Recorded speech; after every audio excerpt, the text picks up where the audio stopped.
Ito guys, usap-usapan online ito sa yung mga picture na inilabas ng mga makakaliwang grupo na kuno victim kuno sila ng EJK. Yung iba naman hindi naman sinasali lang kahit hindi naman victim ng EJK. At isa dito, ang isang doktor na umalma kasi sinali yung tatay niya na hindi naman hindi naman victim ng EJK. O tingnan niyo itong mga kaliwang grupo guys. Kung ano-ano na lang ginagawa para masira si Duterte, no? But before mo niyo panoorin guys, please follow sa aking Facebook page, Kugman Reaction Vlog, sa ating TikTok account, Kugman Reaction Vlog, at sa ating YouTube account, Kugman Reaction Vlog. So hindi natin patatagalin to. Play natin ang video. Play video.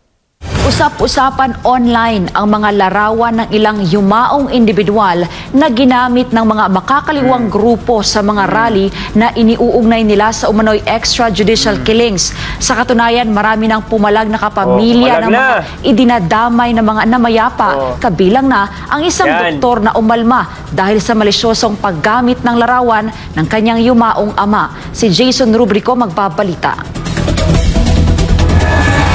Yan o, isang doktor o. Mariing kinundena ni Dr. Lux Andutan ang aniyay pambabastos na tinanggap ng yumaon niyang ama na si Dr. Winston Andutan na idinadawit bilang isa umanong biktima ng war on drugs. Binigyang diin niya na inaalay ng kanyang ama ang buhay nito sa paglilingkod sa mga pasyente at labis na pinangalagaan ang kanyang reputasyon. Kaya naman malinaw aniyang pambabastos ang paggamit sa yumaong doktor sa ganitong paraan, lalo't walang kinalaman ang pagkamatay nito sa EJK.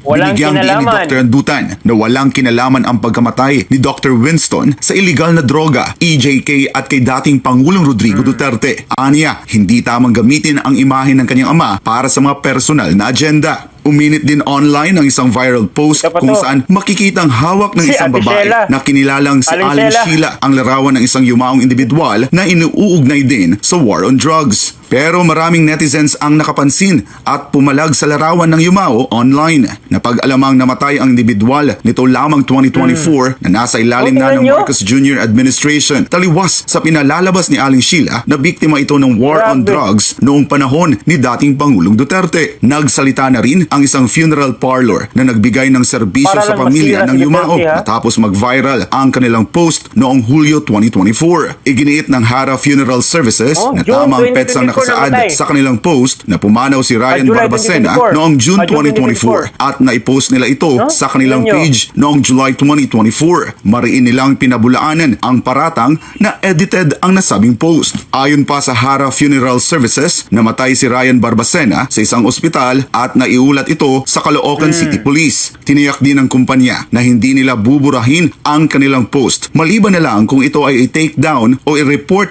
ng mga tinawag nilang anti-Duterte. Samantala, binatikos din ni Duterte Youth Party List Chairman Ronald Cardema ang Kabataan Party List matapos makita ang larawan ng yumaong si Horacio Athio Castillo III sa isang rally na may kaugnayan sa EJK. Si Athio ay isang law student mula sa University of Santo Tomas o UST na namatay noong 2017 dahil sa hazing. Wala itong kinalaman sa war on drugs.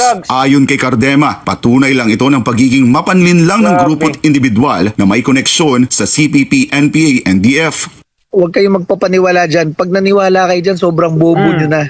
Kaya yung magsasalita sila dyan na against sila sa violence, against sila sa pagpatay, napakalaking katarantaduhan yan dahil sila mismo ang teroristang NPA, kaalyado ng teroristang NPA. Kaya huwag po kayong magpapaniwala dyan.